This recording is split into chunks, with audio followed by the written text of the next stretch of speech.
So in Black Ops 6 Zombies, we have seen the reintroduction of one of my favourite aspects of all of zombies, Gobblegums.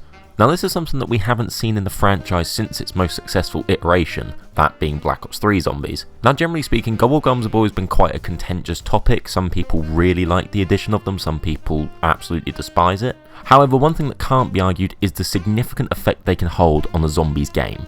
But is the addition of Gobblegums in Black Ops 6 as effective as it was back in Black Ops 3? Let's take a look at the use of the little gumballs in both iterations of Zombies and work out which one works better for the game itself. So starting at the beginning with Black Ops 3, it is obviously worth mentioning that this is the first iteration of Gobblegums we ever saw, and it was a completely innovative mechanic at the time. Each Call of Duty Zombies mode had looked to improve upon the last one and innovate and change up the system. When you look back at the previous Call of Duties at the time, from Call of Duty World at War to Black Ops 1 to Black Ops 2, each of those titles offered a different perspective and a different innovative mechanic into the mode itself. Whether it was things simple as perks or even things like Easter eggs, you had buildable items, you had side quests. There was so much stuff that was getting added into the mode that there needed to be a further innovation there to freshen up the system. And Gobblegum was the latest entrance into that, and it completely changed the game. So despite your opinion actually on Gobblegums, I do think that Treyarch do deserve a little bit of credit there just for thinking of something innovative in order to mix up and freshen the mode a little bit. Now when you think about the positives that Gobblegums brought Black Ops 3 Zombies, I genuinely think that this offered the most replay value of any Zombies mode to date. They offered so much variety in the gameplay itself. They allowed you to be more overpowered than you'd ever been in the mode before. They allowed you to do certain challenges in specific ways. They were literally part of Easter eggs themselves in some scenarios. And as the game progressed through its DLC seasons, this was only enhanced as more Gobblegums were released and there was further things you could look to do. And the thing was, you could retroactively use those Gobblegums into the maps that had already released. So if you got a Gobblegum from, say, DLC Pack 4, you could use it back on Der Eisendrache in DLC 1 and see how it then shifted the gameplay. Now this was only further brought to light with the introduction of Zombie Chronicles, which obviously included all of those OG maps from the World at War days. Now, so many of them you could only get to a certain round to because you didn't have access to other key features like your pack-a-punches and your perks and things. The Black Ops 3 Gobblegum system changed that. The ability to pack-a-punch weapons straight out of the box or off the wall, the ability to double pack-a-punch them to give them AATs and make them virtual wonder weapons, let you play those maps to way higher heights than you ever could have imagined before without breaking it or glitching it in some regard. Again, I can't stress enough how important that mechanic was with regards to those maps in enhancing them to A, a more modern Zombies audience, and B, making them viable as a gameplay option long term. And ultimately, Gobblegums are to thank for that. I think another thing to take into account with Black Ops 3 Gobblegums is the fact that they were fairly easy to obtain, particularly if you wanted to grind for it. Now, this is obviously different to Black Ops 6, but back in the Black Ops 3 days you could acquire Liquid Divinium, or as me and my mates used to call them, Licky Ds, which would essentially be your currency to trade in to earn certain Gobblegums. Now this was a bit of a roulette system at the time, again it's 2015, pack openings were at the fucking rage, so it was a bit of a slot machine system, which obviously isn't ideal and not what we have nowadays. However, since you just churned out Licky Ds or Liquid Divinium by purely playing the game itself, just opening doors, pack-a-punching your weapons, spinning the box, all things that you're gonna do anyway, it was quite a nice system that just rewarded you for playing. And then if you did get a really good powerful Mega Gobblegum or like a Perkaholic or something, happy days. Later on in the game's life cycle, Treyarch also introduced Newton's Cookbook, which allowed you to trade in all the worthless shitty Gobblegums that you don't want into better stuff. So if you had things that you just never used or didn't think were any use to you, you could trade those in for something a little bit more valuable. Now these ways of obtaining Divinium or Gobblegums in general certainly aren't perfect, however for a first iteration and given the landscape of gaming at the time, I really don't think they were too bad. Not to mention, unlike the current day Black Ops 6 Zombies, Black Ops 3 had its own classic Gumball collection. Now these were Gobblegums that you would just unlock by actually leveling up your character, and some of them were absolutely busted. They were overpowered as shit. I mean, everyone's favourite for high rounds is Alchemical Antithesis, which essentially gave you 3 max ammos and it had 2 separate activations. And that was something you literally got by just playing the game, and you could have it in every single match because there was an infinite amount of it. That's what was fantastic. I think it's also worth pointing out that from a wider perspective, this infatuation with Gobblegums was spread vastly throughout the entire community. I mean, when I think back to that time, I can't not think about the series that Codename Pizza had, where he had all of the Gobblegums and would essentially use killing time on everything to see what happened. That just created so many different scenarios which would not have been possible whatsoever without that implementation of Gobblegums. However, with the good, of course, comes bad, and I think it's fair to say that Black Ops 3 definitely didn't have the most perfectly utilised system when it came to Gobblegums. Now, as I've mentioned, it was all focused around the slot machine system in terms of unlocking them. Now, this made certain ultra rare ones, so things like your Perkaholics, your Power Vacuums, almost virtually impossible to get. And you'd see people sinking hundreds of pounds into liquid divinium in order to just get a chance at maybe getting one. There was no guarantee with what you were going to receive from the slot machine, which in a way is essentially forced gambling. And realistically, liquid divinium wasn't exactly cheap. I know there was definitely certain YouTubers out there that sunk hundreds upon hundreds of pounds into trying to get some Perkaholics at the start of the game.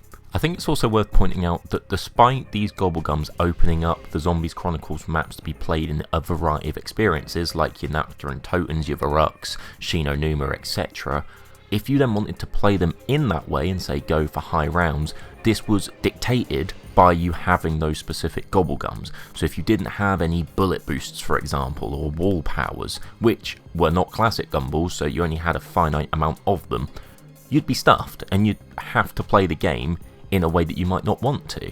So despite it actually opening up more experiences for the game to be played, it also adversely restricted them, so it was a bit hit and miss depending on how many Gobblegums you had at your disposal, which isn't exactly consumer friendly.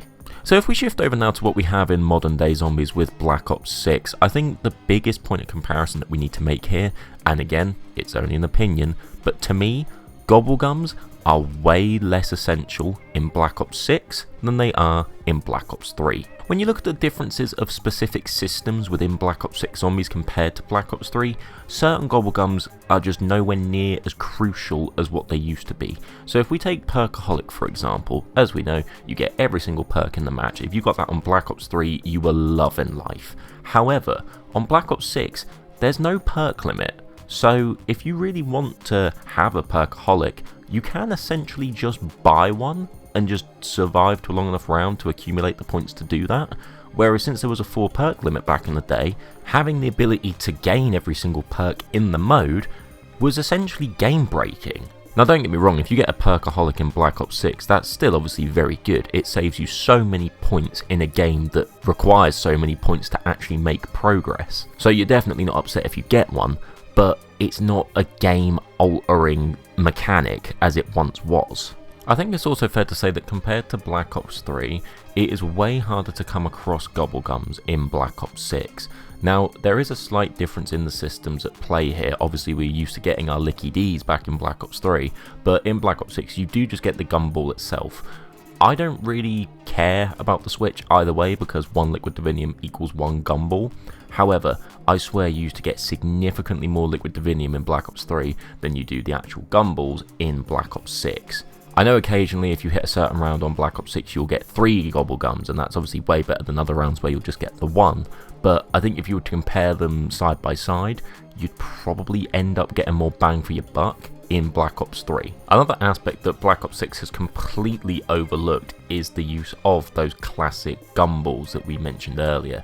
Black Ops 6 just does not have this in the slightest. Now to me that's not only disappointing because some of them were incredibly powerful, but they were also just infinitely available. Like there was no finite use, you didn't have to spin the slot machine to earn these, you would always have them readily available to the player.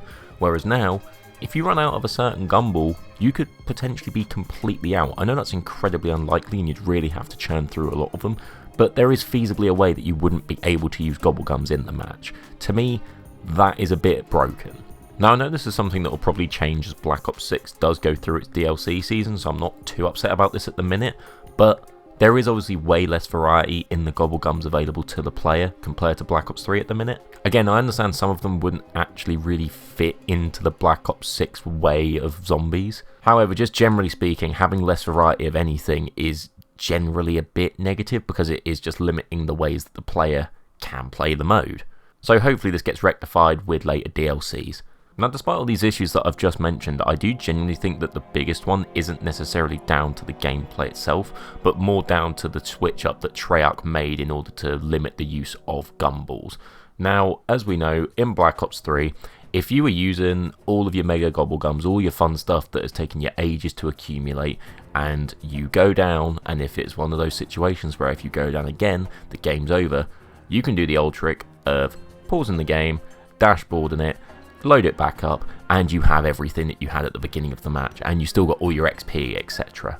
Now, with Black Ops 6, that is not a possibility. So once you activate that gumball, it is gone, so you need to make sure that you make the most of it. Now, with how Black Ops 6 plays at the minute, again, I don't think this is necessarily as big of a deal as what it would have been, say, in Black Ops 3. However, it's still very disappointing where if you finally get a Perkaholic or a Wunderbar or something, once that's been used, it's gone. You can't just reload the game, recycle it, and keep using it at your own discretion. I know in theory you shouldn't be able to do that anyway, but from a player perspective, that's obviously way more consumer friendly that you can just reuse the same thing you've already got, right?